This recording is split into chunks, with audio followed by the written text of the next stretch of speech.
Hello दोस्तों, कैसे हैं आप लोग। आशा करता हूं कि आप सभी लोग अच्छे होंगे और खुशहाल होंगे। तो आज हम लोग अपने चैनल पॉलिटिकल टर्मिनोलॉजी में एग्रीकल्चर के पार्ट 3 में प्रौद्योगिकी और संस्थागत सुधार के बारे में अध्ययन करेंगे। मेरा नाम है राहुल कुमार और मैं आपका पॉलिटिकल टर्मिनोलॉजी में स्वागत करता हूं। तो आइए आज हम लोग अपने चैनल में एग्रीकल्चर में प्रयोग होने वाले प्रौद्योगिकी और संस्थागत सुधार के बारे में विस्तार से जानने का प्रयास करेंगे। इसमें हम यह जानने का प्रयास करेंगे कि किस प्रकार से प्रौद्योगिकी एग्रीकल्चर को बढ़ावा देने में महत्वपूर्ण भूमिका निभाता है और एग्रीकल्चर को बढ़ावा देने के लिए किस प्रकार के संस्थाओं का निर्माण किया गया और इन संस्थाओं ने किस प्रकार से एग्रीकल्चर को बढ़ावा देने में काम किया, सहायता की, इसके बारे में हम विस्तार से जानने का प्रयास करेंगे। तो आइए आज हम देखते हैं एग्रीकल्चर में इसके बारे में। सबसे पहले हम इस प्रश्न का उत्तर ढूंढने का प्रयास करते हैं कि प्रौद्योगिकी और संस्थागत सुधार की आवश्यकता क्यों पड़ी। किसकी? तो इसकी आवश्यकता क्यों पड़ी? तो इसकी आवश्यकता निम्नलिखित कारणों के लिए देखा जा सकता है। इसकी आवश्यकता का पहला कारण है भूमि संसाधन। मतलब हमें एग्रीकल्चर को यदि बेहतर करना है, इसे और उन्नत करना है, तो इसके लिए सबसे पहले हमें भूमि संसाधन का बेहतर निस्तारण करना होगा, इसका बेहतर अच्छे तरीके से उपयोग करना होगा। इसकी दूसरी ज़रूरत थी सिंचाई व्यवस्था। यदि हमारे पास बहुत बड़े स्तर पर भूमि है लेकिन यदि सिंचाई की व्यवस्था नहीं है तो हम भूमि से अधिक मात्रा में उत्पादन नहीं कर सकते। इसीलिए हमारी दूसरी जो मूलभूत आवश्यकता है वह है सिंचाई की व्यवस्था करना। इसकी तीसरी जो ज़रूरत थी वह थी जमींदारी व्यवस्था को ख़त्म करना। आप लोगों को पता होगा कि जब हम आज़ाद नहीं हुए थे तो उससे पहले भारत में जमींदारी व्यवस्था का विस्तार काफ़ी बड़े स्तर पर था, जिसे ख़त्म करना काफ़ी ज़्यादा आवश्यक था। यदि इसे ख़त्म नहीं किया जाता तो भारत में अधिकतर खेतों के ऊपर जमींदारों का हक होता, जिस वजह से जो कृषक लोग थे, उनका उत्पादन दर घट जाता और उनका बेहतर तरीके से इसमें योगदान नहीं हो पाता है। इसीलिए प्रौद्योगिकी और संस्थागत सुधार की जरूरत पड़ी ताकि हम एक बेहतर खेती की व्यवस्था को स्थापित कर सकें। इसके लिए जमींदारी को हटाना काफ़ी ज़्यादा ज़रूरी था। इसके साथ हमारा जो अगला महत्वपूर्ण बिंदु है वह है भूमि सुधार। यदि भूमि सुधार की बात किया जाए तो आपको पता होगा भूमि सुधार में जो सरकार के द्वारा महत्वपूर्ण कदम उठाए गए वह प्रथम पंचवर्षीय योजना के समय उठाए गए। तो यह अब हम देखते हैं कि प्रथम पंचवर्षीय योजना में सरकार के द्वारा किस प्रकार के कदम उठाए गए हैं। तो अब हम देखते हैं कि प्रथम पंचवर्षीय योजना में सरकार के द्वारा किस प्रकार के कदम उठाए गए। प्रथम पंचवर्षीय जो योजना था वह उसे 1951 से 1956 तक चला था। इस प्रथम पंचवर्षीय योजना में सरकार के द्वारा निम्नलिखित कदम उठाए गए। ये जो निम्नलिखित कदम उठाए गए थे वह कृषि व्यवस्था को बेहतर करने के लिए और समाज में, देश में कृषि के स्तर को ऊंचा उठाने के लिए किया गया था। तो आइए देखते हैं कि प्रथम पंचवर्षीय योजना में सरकार के द्वारा किस प्रकार के कदम उठाए गए। इसमें सरकार के द्वारा जो प्रथम कदम उठाया गया वह था चकबंदी। अर्थात सरकार के द्वारा जो बड़े बड़े खेत थे और उसके साथ साथ जो खेतों के छोटे छोटे टुकड़े थे, इसे हटा करके एक बहुत बड़ा टुकड़ा को एक साथ जोड़ने का प्रयास किया गया, जिसे चकबंदी या जमाबंदी के आधार पर नाम से भी जाना जाता है। तो प्रथम पंचवर्षीय योजना में सरकार के द्वारा भूमि की चकबंदी बड़े स्तर पर की गई। इसके साथ साथ सरकार के द्वारा जो दूसरा प्रमुख काम किया गया वह था सहकारिता की स्थापना करना। यदि किसी किसान को अपने खेत में अनाज लगाना है, मतलब बीज लगाने हैं, और बीज लगाने के लिए उसके पास पैसे होने चाहिए। और हमारे पास पैसे पहले के समय में जब हम आज़ाद हुए थे तो हमारे पास पैसे काफ़ी कम थे और किसान लोगों के पास तो ऐसे भी पैसों की बहुत ही ज़्यादा कमी होती है।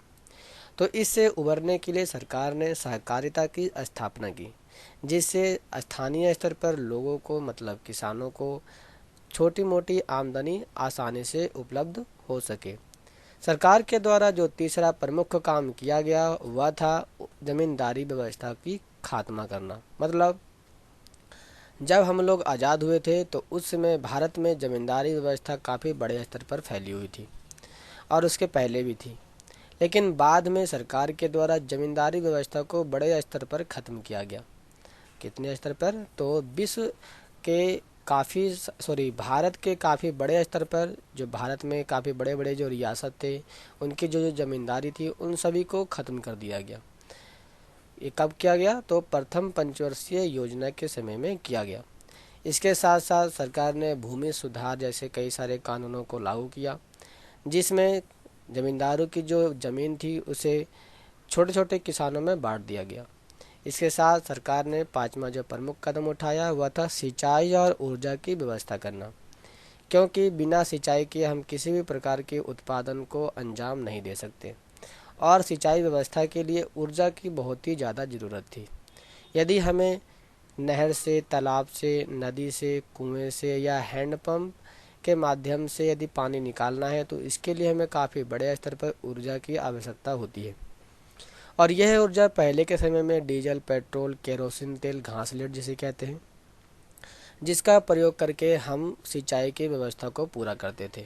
तो सरकार के द्वारा जो सबसे बड़ी चुनौती थी वह थी सिंचाई और ऊर्जा की व्यवस्था को पूर्ति करना। इसके साथ साथ सरकार ने अगला जो महत्वपूर्ण कदम उठाया वह था कृषि और सामुदायिक विकास का लक्ष्य रखना। मतलब समाज में बड़े स्तर पर सरकार के द्वारा किसानों और समुदाय के जो लोग थे उनके दोनों के संबंधों के बीच इन दोनों के विकास को बड़े स्तर पर रखा गया, ताकि समुदाय के लोग एक साथ मिल करके कृषि का विकास आसानी से कर सके, जिसमें बड़े बड़े लोगों की महत्वपूर्ण भूमिका रही। इसके साथ सरकार ने जो अगला महत्वपूर्ण कदम उठाया प्रथम पंचवर्षीय योजना में वह था भूमि पुनर्वास। भूमि पुनर्वास का मतलब होता है कि भूमि को हर एक व्यक्ति के जो पहले ले लिए गए थे उससे, कब? आज़ादी के पहले। तो उसके बाद जब हम आज़ाद हुए थे तो जिस जिससे भूमि ली गई थी उस सभी व्यक्तियों को भूमि लौटा दिया गया था। तो इस प्रकार की जो प्रक्रिया अपनाई गई थी सरकार के द्वारा, इसे भूमि पुनर्वास के नाम से जाना जाता है। तो सरकार ने प्रथम पंचवर्षीय योजना में इस 7 प्रकार के प्रमुख कदम उठाए। इसके साथ साथ सरकार ने और कई सारे कदम उठाए। तो आइए हम देखते हैं कि सरकार के द्वारा किस प्रकार के और प्रमुख कदम उठाए गए और कृषि में प्रौद्योगिकी और संस्थागत सुधार की क्या भूमिका रही। चलिए अब हम देखते हैं कि प्रौद्योगिकी और संस्थागत जो सुधार थे इसमें किस प्रकार के महत्वपूर्ण कदम उठाए गए। किस प्रकार के महत्वपूर्ण कदम उठाए गए हैं इसके बारे में अब हम देखते हैं। तो इसमें जो सबसे पहला और महत्वपूर्ण कदम उठाया गया वह था फसल बीमा योजना। अर्थात सरकार ने प्रौद्योगिकी की सहायता से और संस्थाओं में सुधार के माध्यम से फसल बीमा योजना को लागू किया। सरकार ने फसल बीमा योजना को इसलिए लागू किया यदि किसी कारणवश किसान की खेती या किसान की जो फसल थे वो बर्बाद हो जाए या नष्ट हो जाए तो हर एक किसानों को उसका मुआवजा पूरी तरह से मिल सके। इस मुआवजे की पूर्ति के लिए सरकार के द्वारा फसल बीमा योजना की स्थापना की गई या फसल बीमा योजना को लागू किया गया। इसका जो दूसरा महत्वपूर्ण कदम था वह था बैंकों की स्थापना। यदि किसान लोग अपने खेतों में बीज को लगाने के लिए खरीदना पड़ेगा, तो उस खरीदने के लिए उनके पास पैसे होने चाहिए। तो पैसा उनको कहाँ से मिलेगा? तो पैसा उनको बैंकों से कर्ज के रूप में मिलेगा। तो इसलिए सरकार ने बैंकों की स्थापना, छोटे छोटे बैंक, ग्रामीण बैंकों की स्थापना सरकार के द्वारा बड़े स्तर पर किया गया। ये जो बड़े बड़े स्तर पर सरकार के द्वारा बैंकों की स्थापना किया गया, इसका महत्वपूर्ण उद्देश्य एकमात्र यह था कि किसी भी प्रकार से हर एक किसान को सस्ते दर पर ऋण की उपलब्धता सुनिश्चित किया जाए। अर्थात सभी किसान भाइयों को आसानी से बैंक से ऋण अर्थात लोन उपलब्ध हो सके। तीसरा जो महत्वपूर्ण कदम था वह था किसान क्रेडिट कार्ड। आप लोगों ने किसान क्रेडिट कार्ड के बारे में पढ़ा होगा। क्रेडिट कार्ड से हम लोग समझ सकते हैं कि जिसमें एक निश्चित धनराशि तक हम आसानी से निकाल सके। मतलब हमारा एक क्रेडिट है बाज़ार में कि हम इतना पैसा बाज़ार से उधार ले सकते हैं। उसी प्रकार से सरकार के द्वारा हर एक किसान को किसान क्रेडिट कार्ड दिया गया। जिसके माध्यम से किसान एक निश्चित मात्रा में पैसे को उस कार्ड के माध्यम से निकाल सकते थे। इस प्रकार की व्यवस्था सरकार के द्वारा इसलिए किया गया ताकि यदि किसी निश्चित समय पर उनको कुछ पैसे की ज़रूरत पड़ जाए तो ऐसी स्थिति में किसान क्रेडिट कार्ड के माध्यम से उस पैसे की पूर्ति आसानी से कर सके। इसलिए ये महत्वपूर्ण कदम सरकार के द्वारा उठाया गया। अगला जो महत्वपूर्ण कदम उठाया गया था वह था व्यक्तिगत दुर्घटना बीमा की व्यवस्था करना। अर्थात सरकार ने हर एक व्यक्ति के लिए व्यक्तिगत दुर्घटना बीमा की व्यवस्था की। आप लोगों को पता होगा कि हर एक साल खेती करते वक्त कई सारे व्यक्तियों की सांप काटने से या बिच्छू काटने से इत्यादि काटने से मृत्यु हो जाती है। ये सारे जो मृत्यु हो जाती है इसका हर्जाना भरने के लिए, इसका क्षतिपूर्ति करने के लिए सरकार के द्वारा व्यक्तिगत दुर्घटना बीमा लाया गया। इसका लाने का प्रमुख उद्देश्य था व्यक्तियों के मृत्यु से जो हानि हुई है उसकी पूर्ति किया जा सके। इसके साथ इसका अगला जो महत्वपूर्ण कदम उठाया गया वह था soil health card. Soil health card का मतलब होता है मिट्टी की स्वास्थ्य करने वाला एक जांच करने वाला एक कार्ड, जिसके माध्यम से आप अपने खेत की मिट्टी को ले जा करके एक लैब में टेस्ट करवा सकते हैं और ये पता करवा सकते हैं कि आपके मिट्टी में किस प्रकार के तत्वों की प्रधानता है। आपके खेत की मिट्टी में क्या नाइट्रोजन की मात्रा ज़्यादा है या यूरिया की मात्रा ज़्यादा है या फास्फोरस की मात्रा ज़्यादा है या पोटेशियम की मात्रा ज़्यादा है, किस पदार्थ की ज़्यादा मात्रा उपस्थित है। उसी के अकॉर्डिंग आप अपने खेत में खाद का उपयोग कर सकते हैं। इसलिए सरकार ने सॉइल हेल्थ कार्ड जारी किया ताकि हर एक व्यक्ति अपने खेत की उपयुक्तता के माध्यम से जितनी ज़रूरत है उसी के माध्यम से अपने खेत में जो खाद है उसको डाले, जिससे आपके खेत की उर्वरा शक्ति बनी रहे और काफ़ी अच्छा उत्पादन दे सके। इसके साथ सरकार के द्वारा जो अगला कदम उठाया गया वह किसान सम्मान निधि। ये जो किसान सम्मान निधि है वो हाल फिलहाल में सरकार के द्वारा लागू किया गया। किसान सम्मान निधि में सरकार के द्वारा हर एक फसल के बाद, मतलब हमारा जो एक फसल है भारत में, जो हर एक 3 महीने के बाद एक फसल पूरी हो जाती है, जैसे रबी और खरीफ की फसल। भारत में ज़्यादातर इन्हीं दोनों फसलें उगाई जाती है, रबी और खरीफ की फसल उगाई जाती है। तो आप लोग को पता है हर एक रबी की फसल के बाद सरकार के द्वारा 2,000 रुपये हर एक फसल की समय सीमा समाप्त होने के बाद सरकार के द्वारा प्रदान की जाती है। ये किसानों के सम्मान के रूप में प्रदान किया जाता है ताकि उनकी जो आर्थिक स्थिति है उसमें थोड़ा सा सहयोग हो सके, उसमें थोड़ा सा सरकार का कुछ महत्वपूर्ण योगदान हो सके। इसके लिए सरकार ने किसान सम्मान निधि की घोषणा की। तो इस प्रकार के कुछ प्रमुख संस्थाओं के द्वारा और प्रौद्योगिकी की सहायता से सरकार के द्वारा कुछ महत्वपूर्ण कदम उठाए गए। अभी तक हम लोगों ने कृषि के बारे में काफ़ी कुछ पढ़ लिया, देख लिया, सुन लिया और समझ भी लिया है। तो अब हम कृषि का योगदान के ऊपर चर्चा करेंगे, अर्थात हम जानेंगे कि कृषि का योगदान हमारे भारत में किन किन क्षेत्रों में है और किस प्रकार से है। तो आइए हम देखते हैं कि भारत में कृषि का योगदान किन किन क्षेत्रों में है। तो कृषि का योगदान जो सबसे पहला है वह भारतीय अर्थव्यवस्था में है। मतलब कृषि भारतीय अर्थव्यवस्था में भी बहुत ही महत्वपूर्ण योगदान निभाता है। इसका दूसरा जो महत्वपूर्ण क्षेत्र है वह है रोजगार। रोजगार के क्षेत्र की यदि बात किया जाए तो आपको पता होगा कि कृषि भारत में बड़े स्तर पर रोजगार उत्पन्न करने वाला प्राथमिक क्षेत्र है। इसके साथ इसका जो तीसरा महत्वपूर्ण बिंदु है वह है उत्पादन, अर्थात कृषि एकमात्र ऐसा जरिया है जिसके माध्यम से बड़े स्तर पर खाद्यान्न फसलों का और अखाद्यान्न फसलों का उत्पादन किया जाता है। तो आइए देखते हैं कि भारत की अर्थव्यवस्था में कृषि का योगदान कितना है और यह रोजगार में कितना प्रतिशत योगदान करता है, और इसके साथ साथ ये भी देखेंगे कि कृषि का उत्पादन में कितना चलिए अब हम देखते हैं कि भारतीय अर्थव्यवस्था में कृषि का योगदान क्या है। तो हम जानते हैं कि भारतीय अर्थव्यवस्था में कृषि रीढ़ की भूमिका निभाती है, अर्थात कृषि भारतीय अर्थव्यवस्था की रीढ़ है। रीढ़ से मतलब है कि यदि हमारे भारत से कृषि क्षेत्र को हटा दिया जाए तो भारत की रीढ़ टूट जाएगी।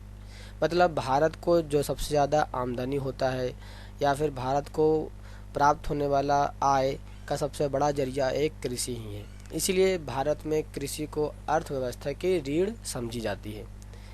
इसका जो महत्वपूर्ण योगदान है दूसरा, वह है सकल घरेलू उत्पाद में। अब सकल घरेलू उत्पाद क्या होता है ये जान लीजिए। तो सकल घरेलू उत्पाद का मतलब होता है हर एक साल कृषि का उत्पादन में जो योगदान होता है उसे सकल घरेलू उत्पाद के तौर पे देखा जाता है। तो सकल घरेलू उत्पाद में कृषि का योगदान 14% है।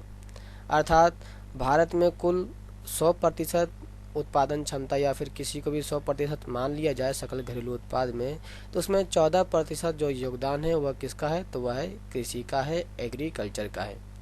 जैसे यदि बात किया जाए तो आपको पता है कि मानते हैं कि हमारे भारत में 3 क्षेत्रों की महत्वपूर्ण भूमिका रहती है सकल घरेलू उत्पाद में।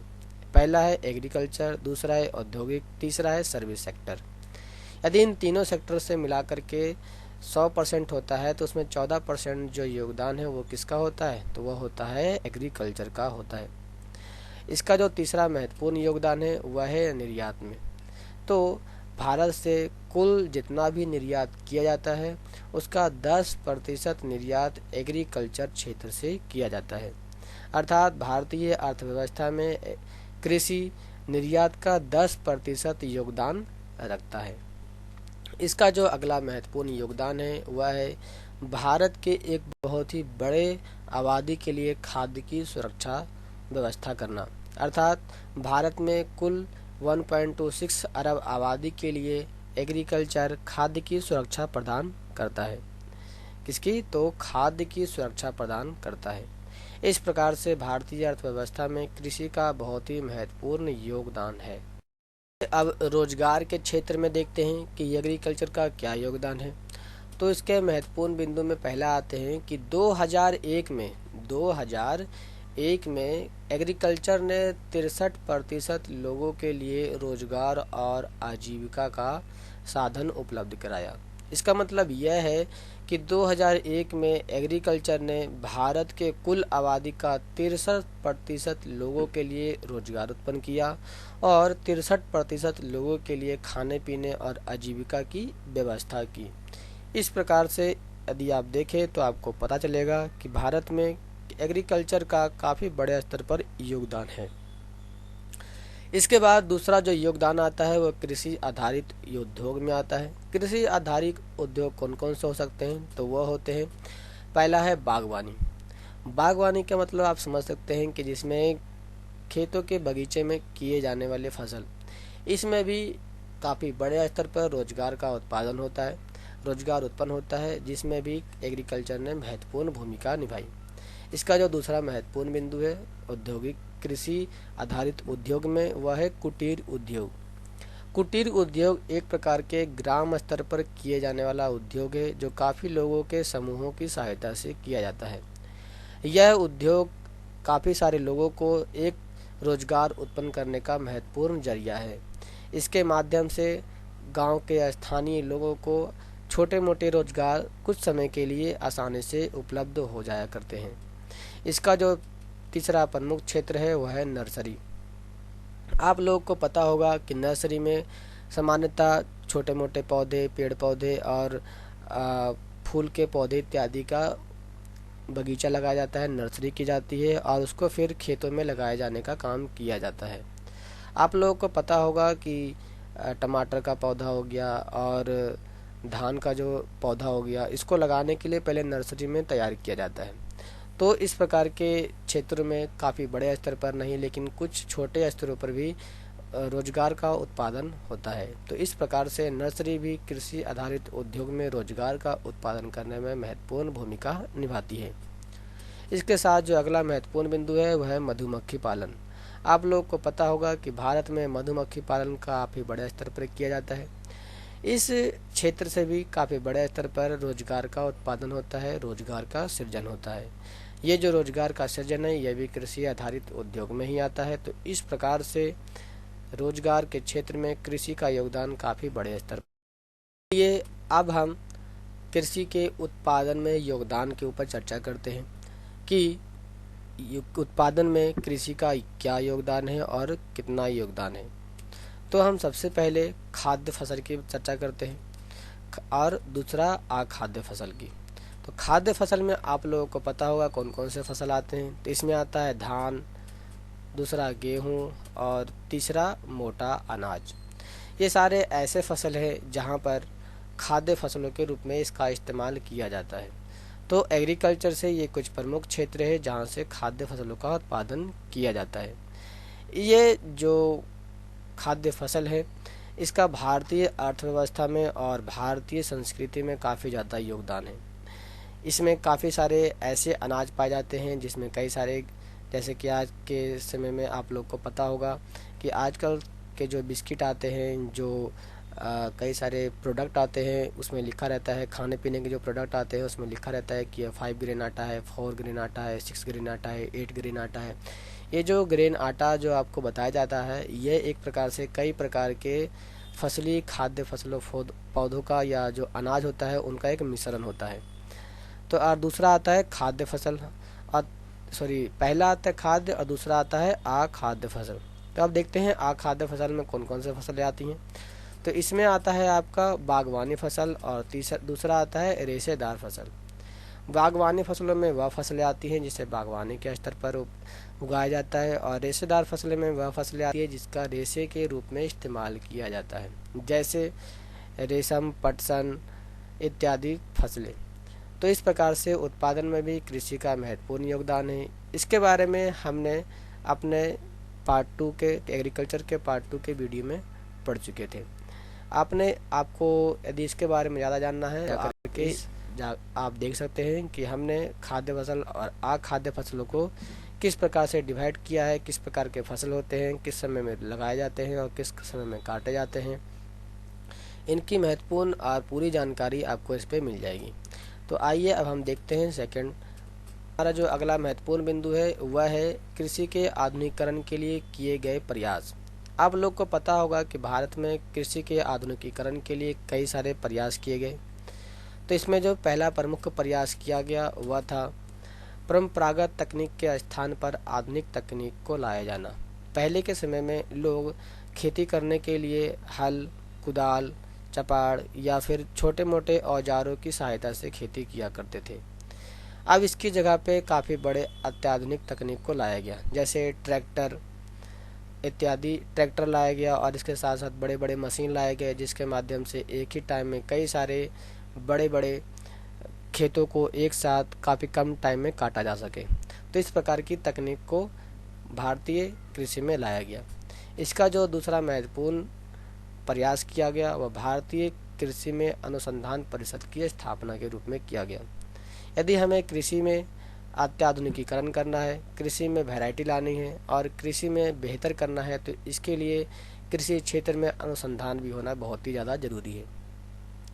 कृषि में अनुसंधान को बढ़ावा देने के लिए भारतीय कृषि अनुसंधान परिषद की स्थापना की गई, जिसमें कृषि के कई नए नए वैरायटियों की उत्पादन किया गया, निर्माण किया गया, अनुसंधान किया गया, जो काफ़ी कम पानी में काफ़ी कम समय में अच्छा उत्पादन और बेहतर उत्पादन दे सकते थे। इसके साथ साथ जो तीसरा प्रयास किया गया वह पशु चिकित्सा सेवा के रूप में किया गया। मतलब पशुओं के चिकित्सा सेवा के लिए अस्पताल की स्थापना की गई, क्योंकि अभी भी भारत का बहुत बड़ा स्तर खेती करने के लिए परंपरागत औजार और तकनीक पर ही निर्भर है। इस स्थिति में पशुओं की देखभाल के लिए, उनके चिकित्सा के लिए अस्पताल का होना बहुत ही ज़्यादा ज़रूरी है। इसके लिए सरकार के द्वारा पशु चिकित्सा सेवा केंद्र की स्थापना भी की गई। इसके साथ साथ सरकार ने ऑपरेशन ग्रीन योजना को लागू किया। यह योजना सरकार के द्वारा खेती में विकास को बढ़ावा देने के लिए लाया गया। इसके साथ साथ सरकार ने प्रधानमंत्री फसल बीमा योजना को लाया। इसके माध्यम से कोई भी किसान हर एक मौसम के बाद अपनी फसल का बीमा करवा सकता है, और उस बीमा में होने के बाद यदि किसी किसान की फसल नष्ट हो जाती है या ख़त्म हो जाती है तो सरकार की तरफ से एक मुआवजा प्रदान किया जाता है। तो इसके लिए सरकार ने मुआवजे के लिए सरकार ने प्रधानमंत्री फसल बीमा योजना को लागू किया। इसके साथ साथ सरकार ने राष्ट्रीय कृषि बाजार की स्थापना की, जिसके माध्यम से दूर दराज का बैठा किसान भारत के किसी भी बाजार में अपने उत्पादन को आसानी से बेच सकता है। इसके साथ साथ सरकार के द्वारा किसान मोबाइल ऐप की स्थापना की गई। इसका निर्माण इसलिए किया गया ताकि कोई भी किसान यह देख सके कि बाजार के किस मंडी में किस अनाज का दाम कितना है और कहां पर उसको अच्छा दाम मिलेगा। इसके लिए सरकार के द्वारा किसान मोबाइल ऐप की स्थापना की गई या निर्माण किया गया।